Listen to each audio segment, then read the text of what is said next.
పూర్తికి ఓటేస్తే మీకు నిధులు వస్తాయి. మీ దండం పెడితే పైసలు రాకుండా ఆపకూరు మీరు. అభివృద్ధి మధ్యలో అవుతుంది. మేమేమో అభివృద్ధి గురించి మాట్లాడుతున్నాం, కాంగ్రెస్ ఏమో మతం గురించి మాట్లాడుతున్నారు. మేము ఏ మతానికి వ్యతిరేకం కాదక్క. మేము ఎప్పుడు అల్లాని కించపరచలే, మేము ఎప్పుడు యేసు ప్రభుని కించపరచలే. మేము వ్యతిరేకించేది ఎంఏం పార్టీని వ్యతిరేకిస్తాం. ఇలా ఓవేసి వచ్చిందట కరీంనగర్కు. ఇలా కరీంనగర్ మేయర్ మేమే అవుతామంటున్నట ఓవేసి. నేను ఓవేసిని అడుగుతున్నా, నువ్వు ఓల్డ్ సిటీ ఎంపీ ఉన్నావు కదా, ఓల్డ్ సిటీని ఎందుకు ఇంతవరకు అభివృద్ధి చేయలే? ఓల్డ్ సిటీ గల్లీలు గట్టినే ఉన్నాయి, ఒక్క రోడ్ లేదు, ఒక్క మోర్ లేదు, ఒక్క లైట్ లేదు. ఓల్డ్ సిటీలో ముస్లిం ప్రజలంతా కూడా ఇబ్బంది పడుతున్నారు. ఇలా నరేంద్ర మోడీ గారు మతాలకు అతీతంగా దేశాన్ని పాలిస్తున్నాడు. అవునక్క, బియ్యం ఇస్తున్నాం, బియ్యం ముస్లింలకు వస్తలేవా? ఈ రోడ్ వేసినాం, రోడ్డు మీద ముస్లిం నడతలేరా? మేము టాయిలెట్స్ కట్టించినాం, ముస్లింలకు ఇయ్యలేదా? ఇండ్లు కట్టిస్తున్నాం, ముస్లింలకు ఇస్తలేవా? అంతెందుకక్క, ఇలా 15 మంది మహిళలు ముస్లిం మహిళలకు వచ్చారు. ఇక్కడ లోటస్ వేసుకొని సంజయ్ భాయ్ సాబ్ ఇక మేము పువ్వు కేస్తున్నామని చెప్పారక్క. మొన్న సైకిల్ ఇస్తే ముస్లిం మహిళల పిల్లలు కూడా సంజయ్ భాయ్ జిందాబాద్, మోడీ జిందాబాద్ అనుకుంటా ముస్లిం మహిళలు సైకిల్ తొక్కుంటా వీడియోలు పెట్టారక్క. వాళ్ళు త్రిపుల్ తలాక్ రద్దు చేసింది బీజేపీ. ఆడవాళ్ళు ముస్లిం మహిళలందరూ కూడా ఇంత బాధ అనిపిస్తాక మోడీ గారు సర్వే చేసాడు. అరే ముస్లింలో ఇంత పేదరికం ఎందుకుంది? అంటే ఇలా ముస్లిం మహిళలు ఇంటికి భారమై ఇబ్బంది పడుతున్నారు. దేనికి భారం అవుతారంటే, వాడు పెళ్లి చేసుకొని పోయి దుబాయ్ పోయి తలాక్ అంటాడు, అమెరికా పోయి తలాక్ అంటాడు, ఢిల్లీ పోయి తలాక్ అంటాడు. తలాక్ అంటే ఇలా ముస్లిం మహిళల బతుకులు నాశనం అవుతున్నాయి. అలా 4-5 పిల్లలు ఉంటారు వాళ్ళకు. తలాక్ అని వాడు వేరే పెళ్లి చేసుకుంటాడు. కానీ ముస్లిం మహిళ ఆ పిల్లలను సాదుకోలేక పోయి తల్లిదండ్రులకు పోతే ఆ తల్లిదండ్రుల ఆరోగ్యం బాగుండదు.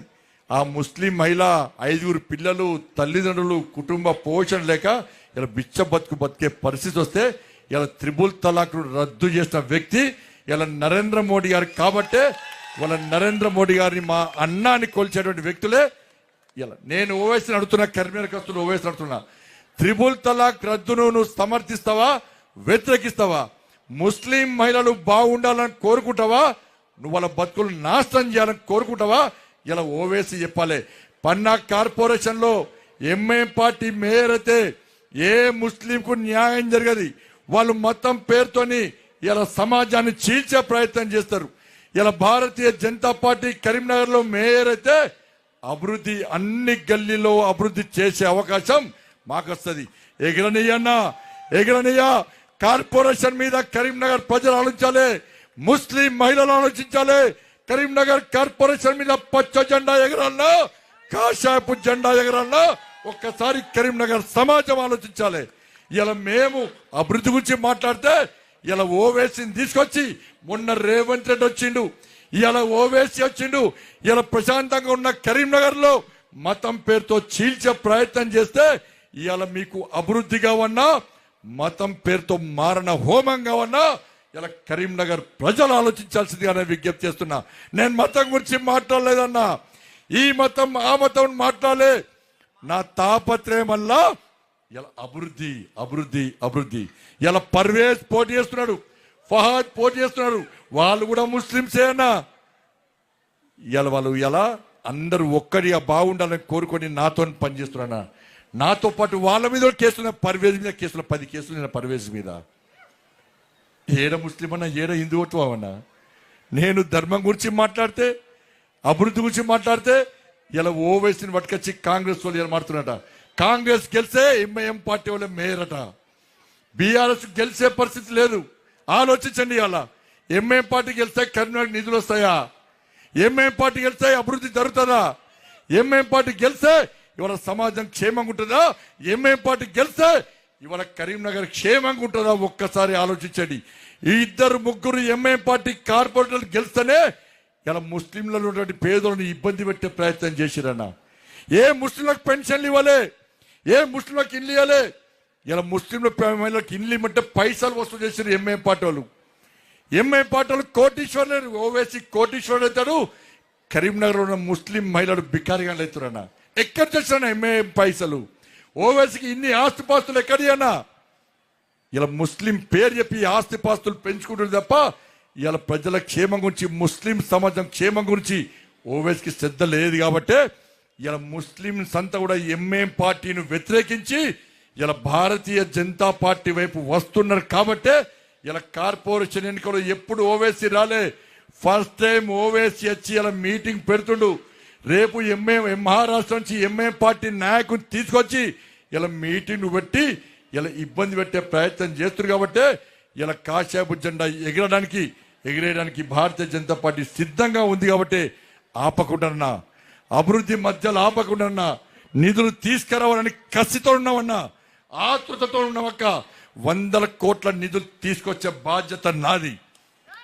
ఈ అభివృద్ధిని మధ్యలో ఆపితే ఈ సమాజానికి కర్మని ఎవరు కాపాడలేక, ఎవరు కాపాడలేరు.